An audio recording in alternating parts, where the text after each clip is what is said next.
Hey, Pat LaFemin here with Bowsite.com, and I'm here to review the new 2016 Mathews Halon bow.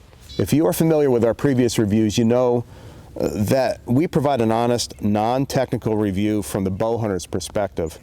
We are not engineers. We're not Olympic archers. We're just everyday bow hunters that have a lot of experience. I've shot a lot of animals, and I've shot a lot of bows. So I come at it from that perspective, looking at it from a hardcore bow hunter's perspective. Is this bow a good fit? What's the draw cycle like? How does it feel when you shoot it? Does it become part of the total hunting situation as opposed to something you have to think about? That's the perspective I'm coming at this with. So let's take a look at the Halon. The first thing you'll notice is that it looks rock solid and deadly. It is one sturdy looking bow. It is 30 inches axle to axle and weighs 4.5 pounds. So it's quite at home in both tree stands and in ground blinds. The Halon comes in 3 models. Halon 5 is a 5-inch brace height and is the fastest. Halon 6 is kind of the middle of the pack, and it's a blend between forgiving and speed.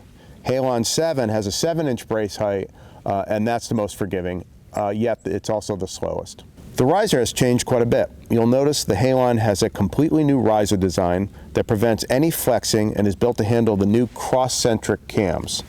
New this year is also the Lost XD camo pattern, which I liked very much, and I think the Western bow hunters are going to like this a lot. It's got a lighter tone to it. It's also going to be perfect for hunting oaks and maples back home in the East.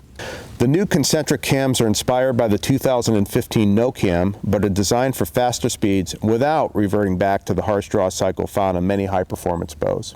This new design maintains the rock-solid back wall and also the incredible knock travel that was brought forward in 2015 with the no cam and was great for guys that have a little bit sloppy form, were experiencing poor arrow flight, also built into this new Halon 6 and Halon 5 and 7.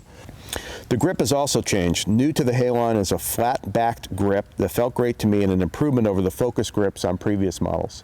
When I think of this bow, and if you're familiar with the Mathews line, it seems like a blend between the performance improvements and the speeds and the high performance you get out of the Monster with the no cam's smoothness, great hand shock, quietness. Is kind of the best of both worlds. When I first saw this bow, I was concerned that Mathews sacrificed the draw cycle for more speed, but that wasn't the case. The draw cycle has changed, but it's very smooth, and the Halon is quite pleasant to pull back. One thing I absolutely love with this bow is the back wall. At full draw, it is rock solid with no wiggle room. The first day I received this bow, I had it professionally tuned. I put a ripcord drop-away rest on it. I also put on my Montana black gold bow sight and started shooting arrows. First thing I noticed after shooting the bow, probably 300 shots, it's fast.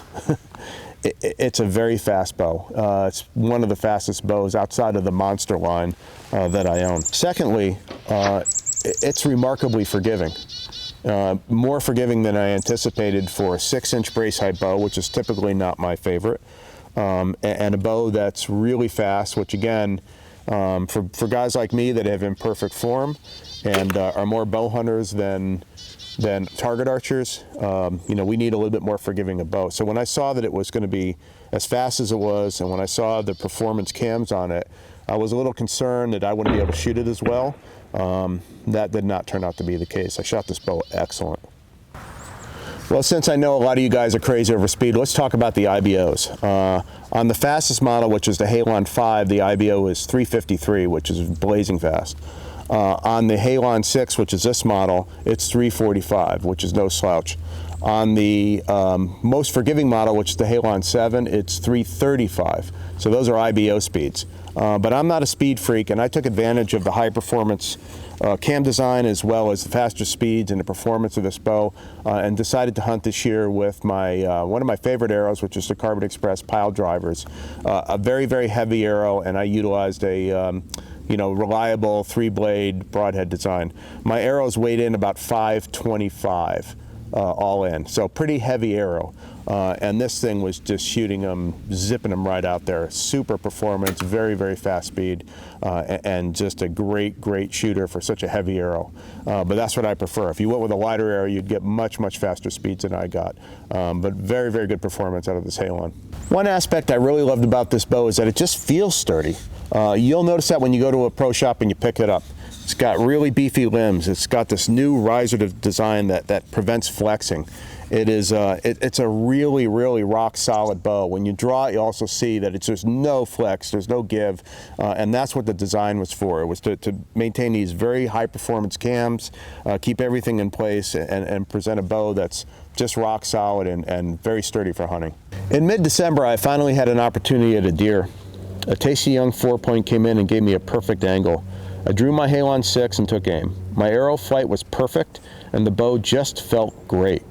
The shot was on the money, and the deer dropped within sight. One of the things I look for in a bow is my ability to forget it's even there. If the bow draws hard, is not forgiving, or the shot is particularly harsh, it becomes a distraction. The Halon was not.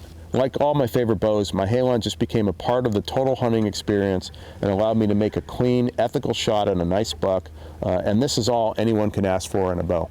So in conclusion, I found the Halon to be a fast, sturdy, forgiving bow in a good-looking, tight little package. But just like any review, this is my own subjective opinion. So what you need to do, if you like the bow, you like the looks of it, and you're intrigued, find a Mathews Pro Shop near you, ask them to see a Halon, shoot it, check it out, and see if it's the right bow for you. No bow is going to be perfect for everyone. And if you do like it, or if you don't, get on Bowsite and tell us what you think. We'll have a running thread on this, and look forward to your comments. Thanks for watching this review, and have a great bow hunting season.